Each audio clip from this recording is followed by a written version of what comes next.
I'm sorry. Who do you think you are? Maybe so, but that doesn't mean you're entitled to live in this house.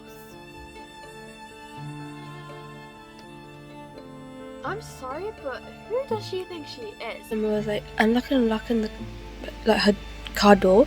I would help you with this if I could draw you. Her professor,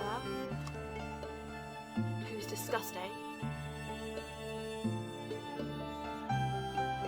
Hi everyone and welcome back to another reading vlog. So, today I am going to be reading The Chase, which is the first book in the Briar series. So, if you didn't know this already, I did record myself reading the off-campus series a while back. I think I only recently did the Legacy, but otherwise it's a very long time ago, so they are cringy videos. But yeah, so I'm going to be starting this series finally. I have been wanting to start a series for a long time, and I'm finally doing it. So, I'm not going to ramble on for too long, so we're just going to go and start. So, I will speak to you all soon when I have something to say about it. Okay everyone, so it is a little bit later. It's almost 7ish, I think. And I have read a little bit of The Chase. Not much though, I'm literally only 4 pages in. But I just wanted to update you. So, at the moment it starts off with summer. And if you don't know, summer is, well, you don't get told at the moment, but if you've read the off-campus series, you know. So, Summer is Dean from the school's sister. So, she's his sister, and this is obviously like her story, and you do get a bit of her in the off-campus series, so if you did like her, then here's her story. So, Summer, she has like packed all of her stuff and gone to her sorority to basically move in, but when she arrives, the sorority tells her she can't move in because like stuff that she's done, and that the fact that she's already like burnt a place down before, like just because she's done some bad things, she can't move in anymore. She's not part of the sorority, they cannot accept her. And obviously she's really angry about this because they wait to tell her while she's like already there, ready to move in with all her stuff, and so now she is homeless. And that is where I've got to so far, but I think that personally it's a good thing she's not part of the sorority. It's the Kappa sorority, because the girls just sound awful. Like, I'm sorry, who do you think you are? Like, example here, especially Kaya, I think that's how you say her name. But one of the examples is, like, you would say this to someone because it's just so horrible.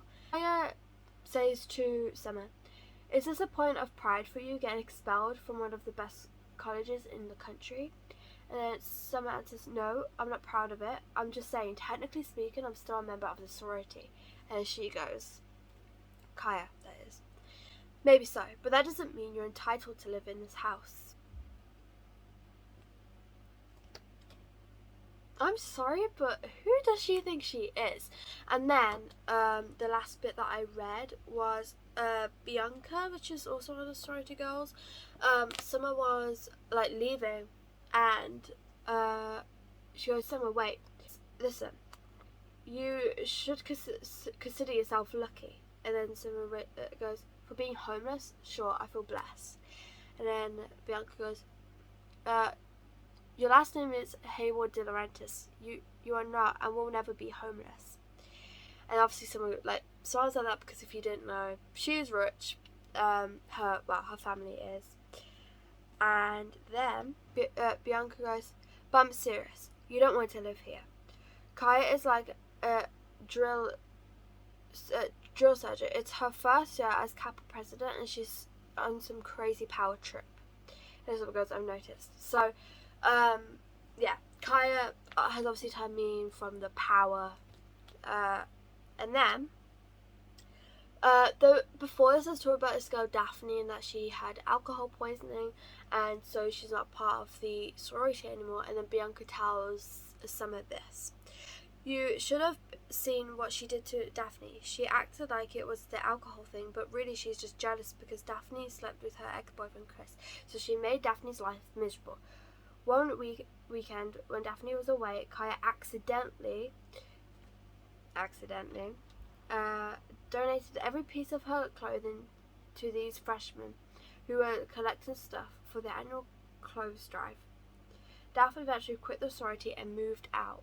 So she like really picked on this girl for what?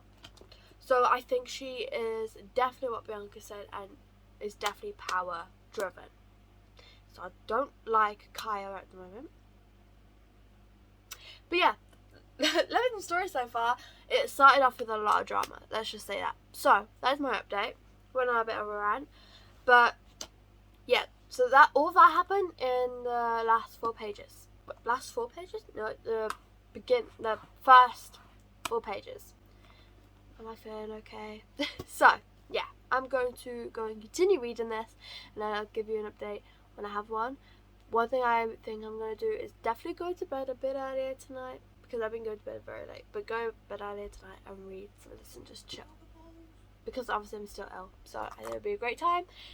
Anyway, I'll update you when I have one. But if I lay down and I play dead and I stay dead, maybe you'll get sick of being the monster out of my head, under my bed. Think you're something out of my nightmares, standing right there. But if I lay down and I play dead and I stay dead, then will you get bored of killing me? Silhouettes of you are like a taunt. Never really know just what you want. With you I don't ever feel calm. I can feel the sweat inside my palms. Play with me like cats and a string. You don't understand the pain it brings. You don't ever wanna give me wings. You don't ever wanna set me free. You know I'm addicted to you, and it's twisted, you've been gifted with the evil voodoo. Got me coming back for more, even when I've been screwed. Dolls full of pins, pierce my heart straight through. I got issues in my head, I like you in my bed, but you keep me on red. Oh, everything is like a test. I better not text or I'll come off desperate. But if I lay down and I play dead and I stay dead, maybe you'll get sick of being the monster out of my head, under my bed. Think you're something out of my nightmares, standing right there. But if I lay down and I play dead and I stay dead, then will you get bored of killing me? So if I play dead, will you regret everything that you did, that you said? I don't think you understand what you're doing, and my heart's black and blue from the bruising. I feel like when I'm with you I'm losing. I feel like you think that this amusing, sitting there gaslighting and confusing. Was it me? Is it me? Am I deluded? I'm the one who's always sorry, the conclusion, even though I offer all of the solutions. I wish you loved me like I love you, it's stupid. When I'm alone with you I never feel lucid. I wish I wasn't struck by Cupid. I wish when I first saw you I knew this. When I'm with you I feel so useless, I feel diluted, my heart's been wounded. Silhouettes of you are like a taunt. Never really know just what you want. With you I don't ever feel calm. I can feel the sweat inside my palms. Play with me like cats and a string. You don't understand the pain it brings. You don't ever wanna give me wings. You don't ever wanna set me free. But if I lay down and I play dead and I stay dead, maybe you'll get sick of being the monster out of my head, under my bed. Think you're something out of my nightmares, standing right there. But if I lay down and I play dead and I stay dead, then will you get bored? Okay, so I'm currently on chapter 7, and Summer, she was like getting in the car, and this random girl came up and was like, she said, so I can't remember what it was. It's something about like an ex, because Summer was like unlocking the like her car door out of anger. So this girl is a Brenna, which I'm pretty sure one of the other briar books is like based on her story. And it turns out Brenna is a hockey player's coach. So like, for example, Fitzy is coach. And Summer just like told Brenna everything, like all of her drama, and like everything that happened at New Year's. And now she's embarrassed. But yeah, I think that maybe they'll become friends. But yeah, it's going pretty good so far. Like I said, I am on chapter 7, so this is Fitz talking. So yeah, going to continue. I know you told your friend you're not okay, and tell me what's wrong and why you never said you felt that way. And guess you're trying to stay strong and fake a smile until I look away. But I've known you too long, it hurts to watch your blue eyes fade to gray as you fade away, as you fade away. Yeah, I'm about to fade away, cause every time I wake up I feel like it's Monday. Something's going wrong with all the chemicals up in my brain. All of a sudden I don't look at anything the same way. Gotta build up of my thoughts sitting in an ashtray. I'm sorry that I'm so inconvenient, okay. Just let me be me and I'll stay out of your way. I can see the way you look at me, I'm such a disgrace. I never really asked to be brought into this place. You wanna love me? Well then baby I have a taste. All the highs and the lows, no you'll never be the same. I don't really wanna hurt you but I can't control the pain. If you're sticking by my side maybe we could be okay. Okay, maybe you could be the change I need today. I promise that I've never felt this way. I really hope that you will choose to stay through all the pain. I know you told your friend you're not okay, and tell me what's wrong and why you never said you felt that way. And guess you're trying to stay strong and fake a smile until I look away. But I've known you too long, it hurts to watch your blue eyes fade to grey as you fade away, as you fade away. So it is now the next morning. I was going to update you last night. Well, say last night. It was like I fell asleep like 5:30 in the morning. Let's just say it was daylight. But I was going to update you, but then I decided no, I'm not going to. I was too tired, and eventually, as I say about, I fell asleep anyway. So I I'm gonna do it now. So I did read some of this, as you would have seen, and I did decide to start annotating it, but I'm just putting post-its in this one for now, at least until I decide, because I haven't annotated the off-campus series, but I was like, I can annotate this one because eventually I'm going to be rereading the off-campus series, so then I can annotate it when I reread it at some point in my life. So yeah, I'm just going to annotate this.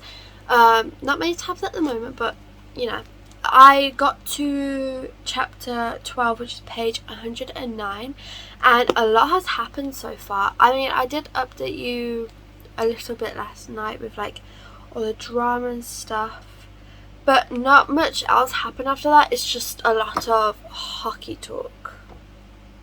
You know, nothing really romance-wise happened. I mean, she Summer, as in she, has said that she finds both, was it Hunter and Fitzy like attractive.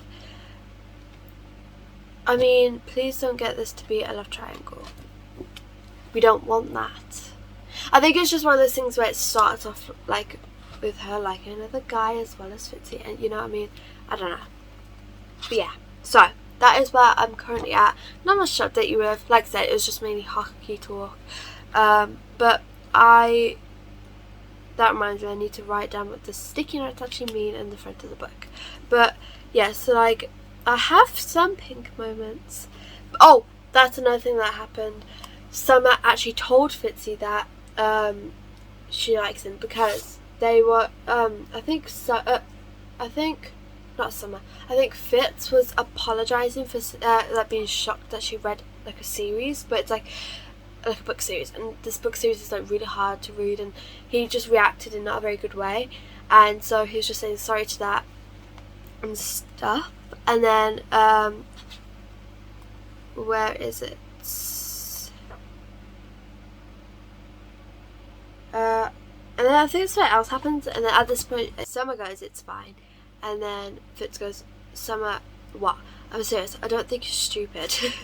Because that's how Summer took it. And then she blurted out, I liked you. I mean, she said it in the past tense, but we all know it's present. And he goes, what? Nothing, forget it, I'm drunk. So yeah, she is drunk. That is why she blurted it out.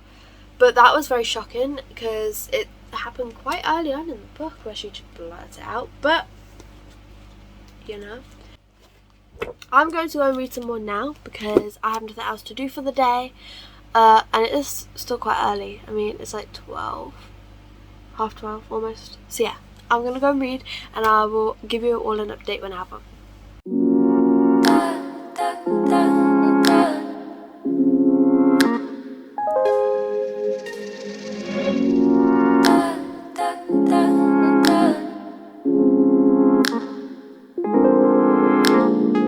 Sitting in silence, we still feel the vibe, and you could not say a word, and I know what you just decided. We'd be right in the same wave.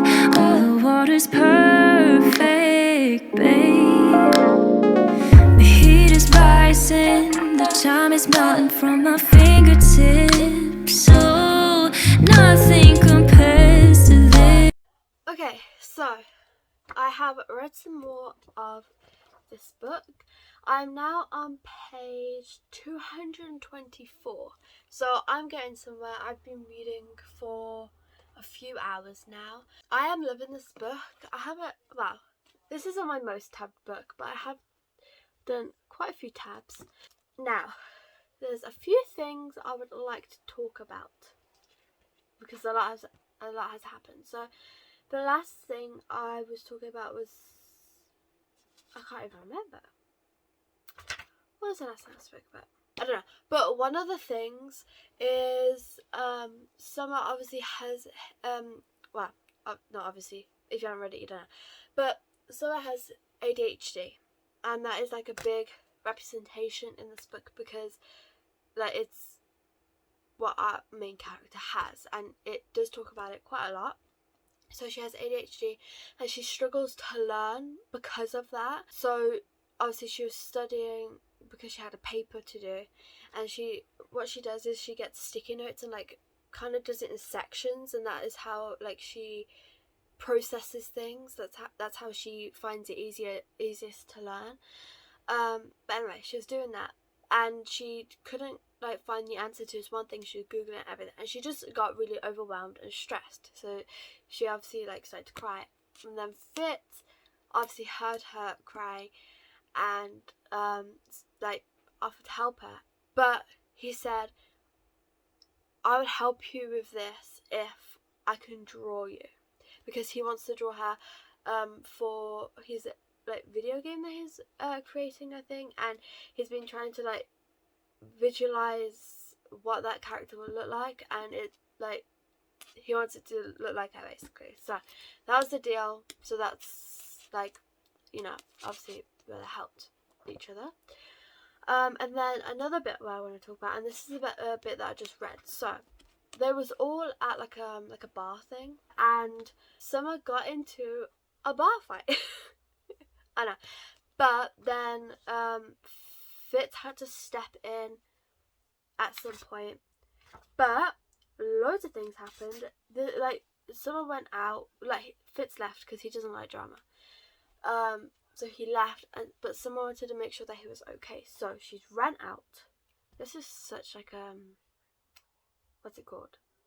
This is such like a movie thing. But yeah, anyway, so she runs out and like to make sure he's okay, and then as obviously she's running out and she calls wait, Fitzy goes, go back inside, Summer, you'll freeze to death. Not until I make sure you're okay. I'm fine. And then she's like panicking because obviously he's bleeding, and then he panics because she's bleeding. But my point is Fitz finally confesses that he is attracted to her and that he does have feelings for her. And she's trying to like process all of this because she thought that he had no interest. But then I keep getting confused between Hollis and Hunter. But it's Hunter. But then Hunter asks her out on a date and she thinks about it and she's like, there's one guy who wants me but doesn't want to want me, and then there's this other guy, Hunter, who wants me and is proud to want me. And so she said yes to the date just because of that.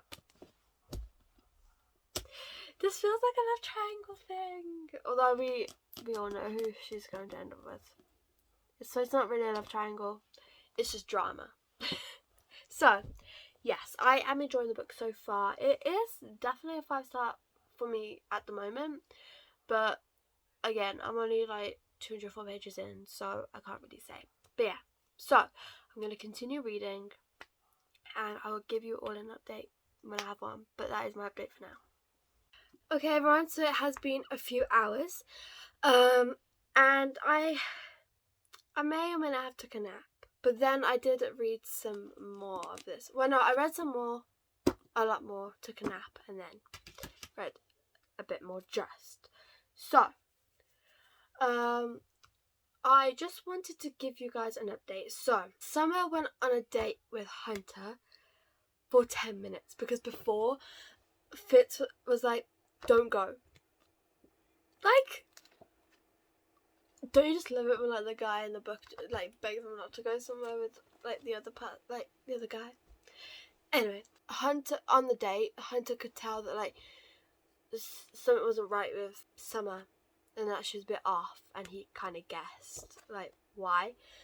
So they was literally there for 10 minutes. They didn't even get to do anything. So Hunter took her back home, but he was like very angry. Like, he was acting like he was fine about it all, but really, he was not happy because obviously, like, the girl he likes just basically rejected him for someone else. So, yeah, and then Summer goes home to Fitz. Okay, so now they've like talked everything out, like with the problems like during the first half of the book, and also they well, at least Fitz have now called her his girlfriend. So they have stepped up a level. It's getting good. It's getting interesting. Okay, so I am currently on page... almost page 300. I'm on page 299, which is chapter 28. So I have this much left, which, if you ask me, pretty good. I want to try and finish this tonight, and I feel like I can. I feel like I can do everything I want to do tonight because I want to finish this and I want to edit this vlog. And I feel like I can do that. Yeah, I'm going to go and finish this, I think. I mean, I'll come back in if anything interesting really happens, but the next time I pop in will probably be when I have finished it, admittedly. So, yeah, I'm going to go and finish this, and I will be back with you, unless something interesting happens, but we'll see. Okay, everyone, so I have finally finished The Chase by Elle Kennedy. Yeah, this book, definitely 5 stars, and I want to warn you guys, if you want to read this, check the trigger warnings, because through most of this, but mainly near the end, there's like this one scene of sexual assault, so please check the trigger warnings, even though I just told you them, but there might be some more. But yeah, so I love the ending of this. It was very great, and during that trigger warning scene, Summer like barged in and stopped it, and that was because the person who was doing it was her professor, and at first he tried to kiss her, and obviously she like pushed him away and was like, what? No, that is not right. But then Nora, who she didn't like because she wasn't very nice, but obviously Summer has always believed in like women should always protect other women, which I love that representation personally in this book, but she stops it and she made sure something was done about it, because Nora was just going to leave it and there's no point, but someone made sure that it was reported and that something was going to be done about it, which I love, because even Summer said in the book, even if she doesn't like Nora, you know, she's not going to just like let something like that happen. She also said that they could have been friends, but because Nora went on a date with Fitzy, it won't happen. So, yeah. But I just want to explain that scene and explain like the fact that I love the women representation in this, where like it clearly says women should protect other women, even if like your worst enemy, because even Summer said she doesn't want anything like that happening to even her worst enemy, you know. And yeah, I just love that representation. I also loved when like Fitzy and Summer first said the I love yous to each other, like, you know. And Fitzy is very protective of Summer, because someone that Fitzy was going to work with was like really insulting Summer because she's rich and she's apparently spoiled or whatever, and Fitzy was just not having it, so he left. He jeopardized the job for Summer. Like, don't you just love something like that? And there was another scene where Summer felt like it was her fault that he lost the job, and so she's like, we're breaking up, and he was like, no, we're not. And yeah, they was just arguing about that for a while. So that is pretty much it. But the ending is so sweet. And another thing is, I loved when Fitzy did the like the modelling show for Summer, because her professor, who's disgusting, tried to jeopardize it just because she wouldn't kiss him. Like, seriously. So disgusting. Anyway, tried to jeopardize it, so she had to, like, with Fitzy's help, quickly get, like, other models, and because there's, like, they didn't have one more person, he was like, I'm gonna do it. I'm gonna do it for Summer. So, it's just so cute. I love this. I think Fitzy and Summer are, like, great together. I love them. So, yeah, that is the end of this vlog. I really hope you enjoyed. If you did, please like and subscribe. And I hope to see you all in my next video. Bye.